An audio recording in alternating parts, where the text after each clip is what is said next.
Yo tout le monde, c'est Androphos et aujourd'hui on se retrouve dans une nouvelle vidéo sur le top 8 des personnages les plus puissants de la famille Zoldyck. On va aussi expliquer la famille Zoldyck et faire 2-3 petites théories. Si jamais vous avez aimé la vidéo, n'hésitez pas à la liker, à commenter et à vous abonner. Ça me fait extrêmement plaisir. La dernière vidéo a percé, je vous en remercie beaucoup. Et puis on se retrouve sur la vidéo. La famille Zoldyck réside dans le domaine de la Kukurubuntei, dans la République de Padokia. C'est une réputée famille d'assassins qui sont dès l'enfance mis dans les domaines de la criminalité en subissant des entraînements redoutables pour résister à tout type de poison et à l'électricité. Ils maîtrisent aussi tous le nen. Pour les enfants Zoldyck, il y a une particularité sur leur prénom, car chaque enfant reprend la dernière syllabe de son frère aîné.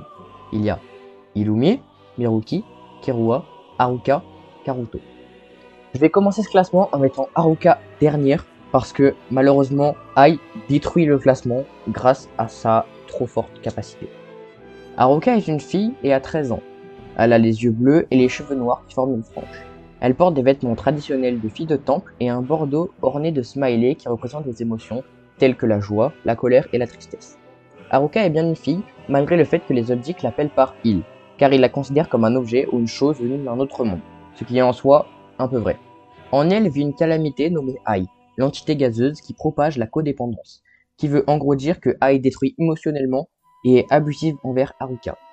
Cette calamité a été ramenée par la République de Mimbo qui avait demandé de l'aide à l'association des Hunters, qui avait envoyé Isaac Netero, Linordev et Zig Zoldyck, qui seraient devenus crazy en voulant ramener des entités gazeuses pour la mettre dans ses petits-enfants, pour encore plus développer la famille et en faire une arme contre le monde.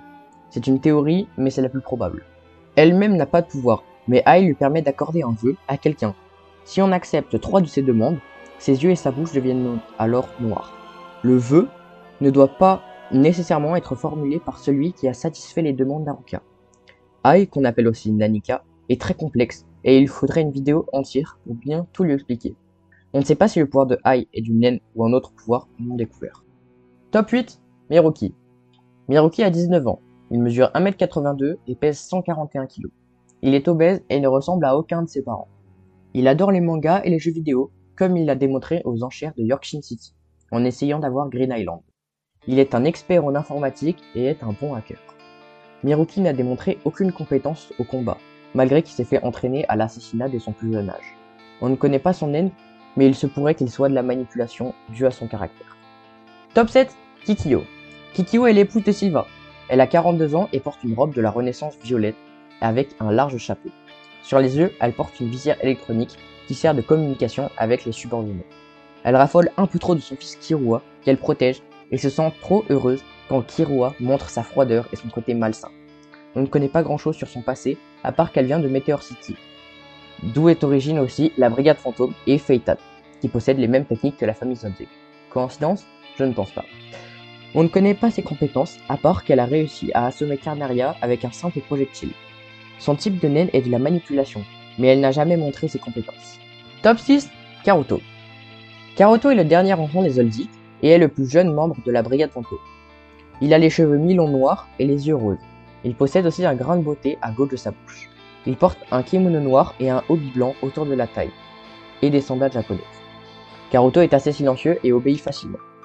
Il est très fort dans le maniement de l'éventail. Mais là où il excelle le plus, c'est dans la manipulation de papier. Son type de nen est la manipulation, comme dit plus tôt. Les Seatsu sont Paper Manipulation, qui consiste à manipuler librement des confettis de papier grâce à son éventail, et elles permettent aussi de trouver les points faibles de l'ennemi. Surveillance Paper Doll, en fixant un confetti sur une personne, et en créant une poupée de papier, elle est en mesure d'entendre tout le son dans environ d'une personne. Paper Fan Blade, en utilisant le chou sur son éventail, Karuto peut trancher de l'acier avec facilité. Dancing Serpent Beat, à chaque fois qu'un confetti trouve un point faible sur l'ennemi, Karuto lance un flux de confetti qui serpente à travers l'air, perçant les points faibles. Bien que leurs parents les aient prévenus du danger de la Brigade Fantôme, ils en ont fait partie et a remplacé Hisoka avec le numéro 4. Top 5, Kirua.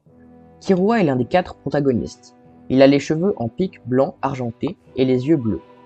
C'est le 3e fils de la famille et est aussi le petit prodige destiné à diriger la famille Zoldyck. Kirua change d'habit en fonction des arcs. c'est le personnage aperçu avec le plus de tenues différentes.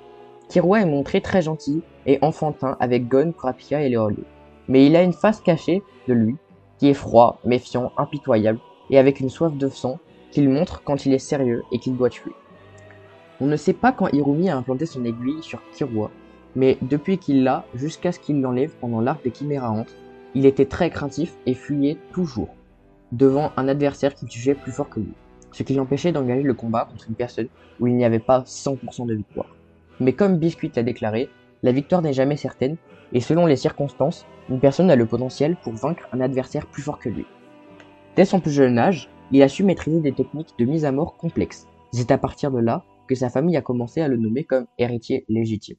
À 6 ans seulement, il a gravi la tour céleste jusqu'au 200e étage où il abandonne sous l'ordre de son père. Mais en ayant marre de tuer, il se rebelle contre sa famille et plante sa mère et Miruki. Et il s'enfuit pour faire l'examen Hunter, où il rencontrera Gon, Kurapika et Leolio. Pour ses compétences, à Grid Island, il montra une très bonne maîtrise des 2 yo-yo de 50 kg chacun. Il démontra une excellente force en ouvrant la porte de 32 tonnes et une très bonne agilité, vitesse et réflexe avec une excellente furtivité.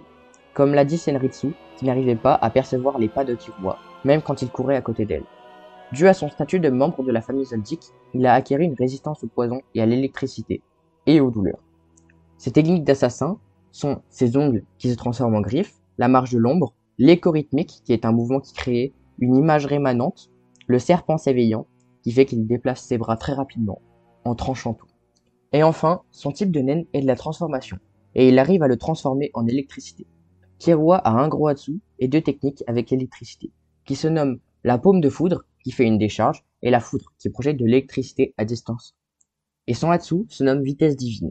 Pour l'utiliser, il faut que Killua emmagasine de l'électricité, par exemple aux prises, et ensuite il la contient autour de ses membres pour les électrifier. Cette capacité change l'aura de Killua en un champ capable de transmettre toutes les impulsions électriques de son cerveau en ligne droite directement à la partie du corps qu'il veut utiliser. Top 4, Illumi. Illumi a 24 ans. Il a de grands yeux noirs et de longs cheveux lisses de la même couleur. Illumi a toujours un visage froid et sans expression, sauf à 2 reprises. Une où Hisoka menaçait de tuer Killua, et l'autre quand il a pris conscience de la puissance d'Haruka. Il est le fils aîné de la famille, et dans le premier arc, il possède une tenue vert à pain avec des aiguilles jaunes, et à Yorkshin, une similaire mais avec une couleur violet foncé. Avec son expression neutre, on ne sait jamais ce qu'il a derrière la tête, à part des idées sinistres. Et pour lui, la famille, c'est ce qui l'importe le plus. Illumi a participé à l'examen Hunter pour surveiller Killua sous l'identité de Guy Karakuri.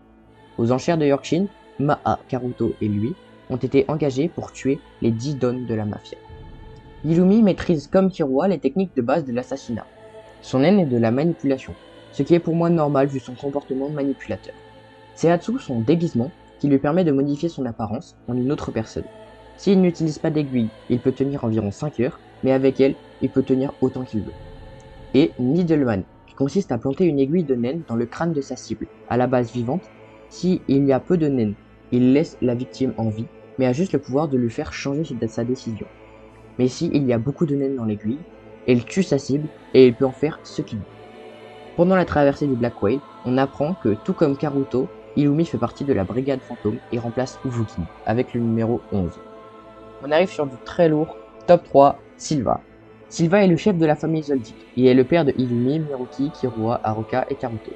Il a 46 ans et a de longs cheveux ondulés blonds, limite blancs, et a des yeux bleus. Il porte un jinbei qui est considéré au Japon comme un pyjama. C'est clairement un boss, bientôt il va arriver en claquettes chaussettes. On ne voit que très peu Silva se battre, mais quand on le voit, on se rend compte de sa puissance. Son style est basé sur le corps à corps et la rapidité.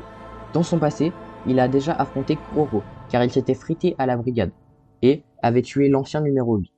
Après ce conflit, il a ordonné à ses enfants de ne pas s'approcher de la brigade fantôme, ce qui ne va pas empêcher Hirumi et Karuto de les intégrer.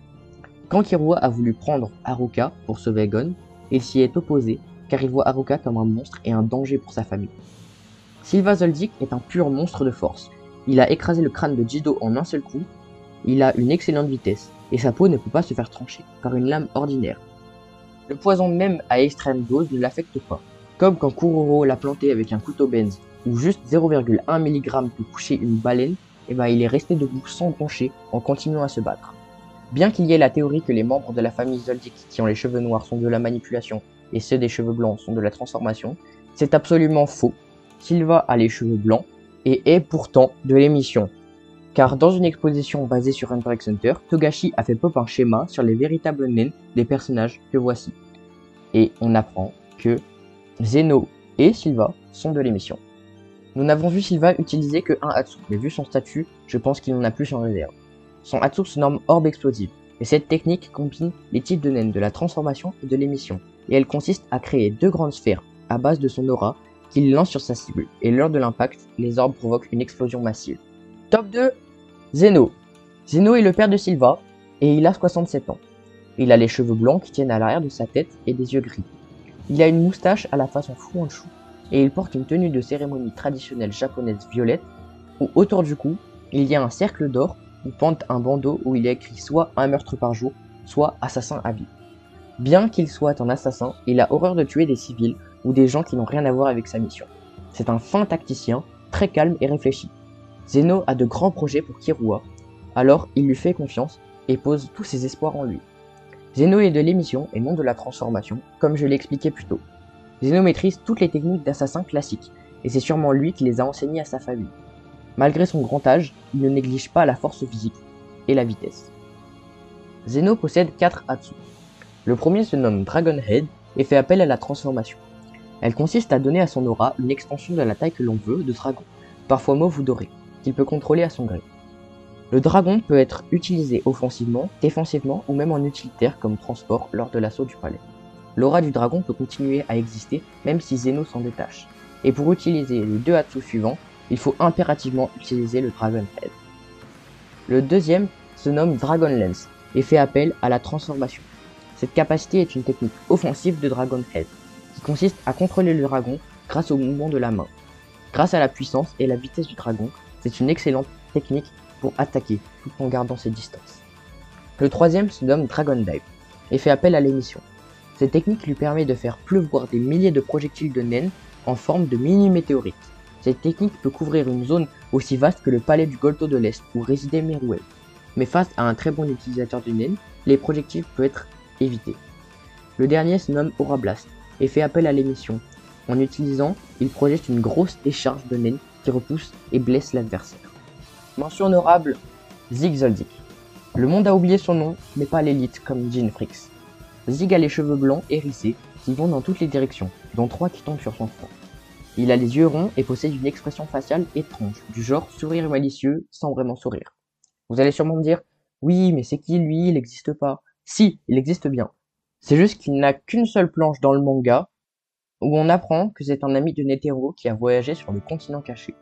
Pour la remise en contexte, dans le monde de Hunter x Hunter, il y a 5 continents, mais on apprend dans le manga que ces 5 continents ne sont pas entourés d'un océan, mais ils sont en fait dans un gigantesque lac, le lac Mobius, et que derrière, il y a un continent nommé le continent caché, ou Dark Continent, c'est comme vous voulez. Là-bas, il y a des ressources divines, comme une pierre qui, trempée dans l'eau, produit de l'électricité continuellement, ou des graines qui allongent l'espérance de vie. Ces choses-là, on les sait grâce à ce beau gosse de Don Fricks, qui a écrit un livre sur l'est du continent caché. Et d'après la légende, il serait en train d'écrire le livre sur la partie ouest depuis plus de 300 ans. Et à l'époque de Netero, la République de Mimbo commença une expédition vers le continent caché en engageant Netero et des Hunters. Et il y avait une contrepartie, c'était que Netero puisse y aller avec ses potes, Zig Zoldyck et Linordov. Arrivés au continent caché, Netero et Linordov sont restés choqués de l'immensité des bêtes du monde qui les entouraient. Mais Zig affichait plutôt un sourire qui fait froid dans le dos. Top 1, le plus fort, Maha. Vous devez sûrement vous dire, mais c'est qui ce vieux bizarre? Eh bien ce n'est autre que le GOAT de la famille, le meilleur chef de famille et l'arrière-arrière-grand-père de Killua. Si vous ne le connaissez pas, c'est sûrement que vous avez regardé l'anime de 2011, car pendant l'arc Yorkshire City, il a une apparition dans l'anime de 99 et dans le manga. Maha est un véritable mystère dans Hunter x Hunter, car il est montré comme quelqu'un qui rivalise avec Netero. Mais il n'a que pour seul passage dans le manga, Karuto et lui, fixant les 10 parrains de la mafia morts. C'est le membre le plus vieux de la famille, avec 120 ans. Il est le grand-père de Zeno et est un très bon ami de Isaac Netero. Maha a une tête ovale et des yeux ronds qui se plissent avec l'âge. Il est chauve et a beaucoup de rides, et s'habille classiquement avec un short et un pull. On ne connaît pas ses pouvoirs, mais il est bizarrement le seul membre de la famille du renforcement. Et d'après Zeno, seul Netero pouvait sortir vivant d'un combat contre Maha. Et bien c'est tout pour moi l'équipe, merci d'être arrivé jusque là. N'hésitez pas à liker, à vous abonner et à commenter. On va essayer de passer la barre des 500 abonnés d'ici peu. On vous remercie extrêmement pour la dernière vidéo qui a fait énormément de vues, 23 000 vues à l'heure où je tourne la vidéo, 1000 likes, 230 commentaires, donc je suis extrêmement content et je vous remercie vraiment, ça me donne la force. Et bien, on se dit à plus, ciao.